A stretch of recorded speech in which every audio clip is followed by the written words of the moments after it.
Hello and welcome to the Brush and Bolt Gun. Today I'm going to talk about how to shade your models. So there's a couple of different techniques to this I want to show, and for this I'm going to show you using these two Primaris Space Marine Reavers. Okay, so I'm painting these as Ultramarines, or an Ultramarine successor chapter, and I've already sprayed them Macragge blue, as you can see here.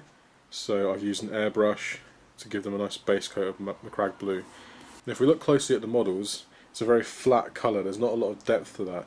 You can just see the blue there.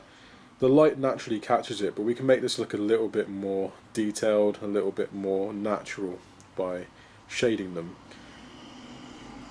So what I'm going to do is just grab some Citadel Nuln Oil shade. And first of all, I'm going to grab my Citadel medium shade brush. Now you can use any brush for painting on a shade, but I quite like these Citadel shade brushes. They tend to work quite well if I'm giving a nice liberal coat of shade. So if I just open this up, and what I'll do is I'll just dip my brush in there and put a little bit on my palette. You can see there, it's a nice transparent colour. Now you might want to use blue to do this. I tend to find with something like a blue base coat, if I'm going to use black, it just it darkens it down in the right way. Blue tends to give it a slight change of hue rather than giving it actual shading. But depending on what colour you're using as a base coat, you can use different shades to get different effects. I'll be posting a blog post on that in the future to show you some examples. But for now, let's just have a look at these Ultramarines. So one way of shading this model would be getting the Nuln Oil and just painting this across the armour surfaces like this. So anywhere that's going to be blue, some of these armour rims are going to be gold, so there's no need to paint those. But I'll just coat this nice and evenly across all the blue.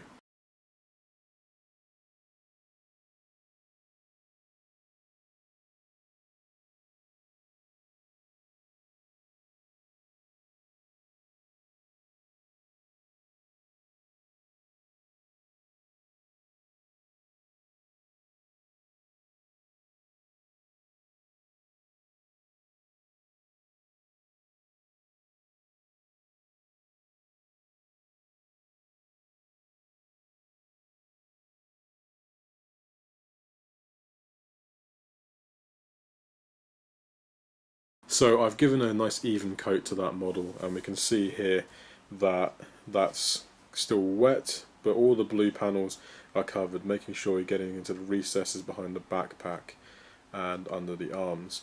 So I'll just put that aside for a minute to dry. The shades do take a little bit of time to dry, so what you want to do is leave them and let that dry. You can speed it up by using something like a heater, but I don't tend to do that myself. I tend to let it naturally dry, and it's a good time to step aside and do something else, like highlighting some other models or sticking some models together, depending on what you want to do. So I'll just put that aside for one moment. Okay, so I have another Primaris Reaver here, and what I'm going to do is show you another way to shade this model that doesn't involve coating the entire armour plate. So again, I've sprayed this Macragge blue using an airbrush, and all the armour plates are coated in that blue colour, so we can get to work with shading the model and making it look a little bit more three-dimensional. So if we take a closer look here, we can see that with Space Marine armour there are some nice rough edges to it, particularly on this Reaver, where on the legs here you can see there's some grooves. So what we're going to do is to paint it into those recesses. Rather than covering the entire model and letting the shade do the work itself, we're actually going to use a smaller brush and paint it on. Now you don't need to use a tiny brush for this, but you do want a brush with a nice good point on it. So if I just show you this here, this is a Winsor & Newton Series 7 size 1 brush, and I tend to use this for most of my painting, except for doing a liberal shade as I've just shown you, and dry brushing.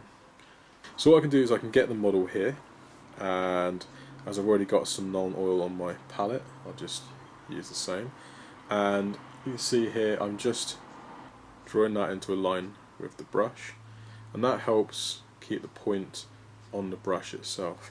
If I get the model, I can just start painting this into the recesses, carefully drawing a line along where I want the shade to go.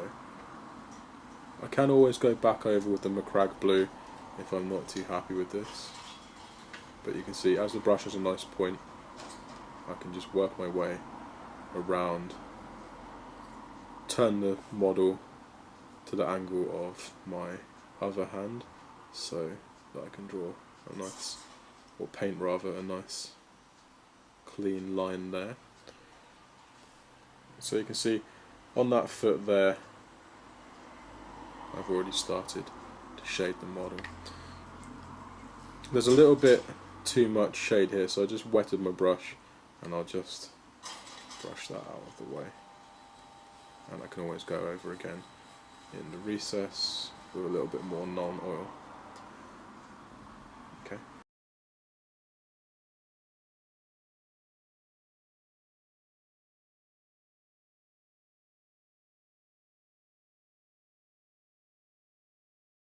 Okay, so now that they've dried, we can take a closer look at them and see what's happened.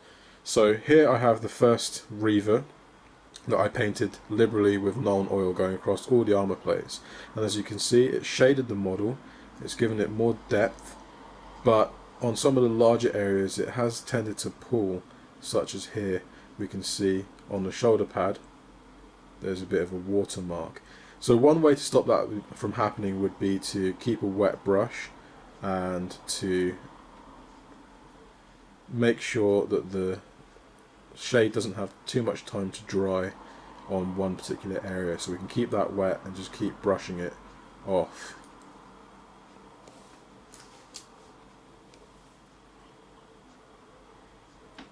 But we've definitely got a nice shade there if I rotate the model.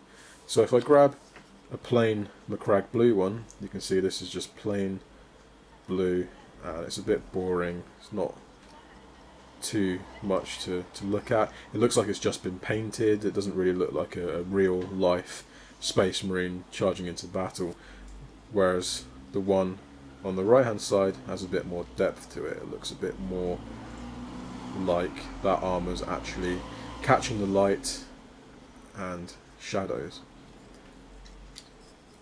So this is a good way to paint the model quickly. So if you're just starting out and you want to get your models shaded, give them a bit more interest, then you could paint non-oil or another shade across the whole model and it give you something to go on.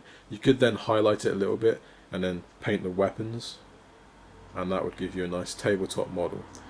Or we can go back to the second model I painted, which is this one, and we can see that with a little bit more patience, it didn't take me much more time, and I didn't need anything in the way of a special brush, just one with a decent point, and I've painted it into some of the shades here, which is nice when there's straight lines like this. You can see on the foot there's a bit more shading, and this means that I can now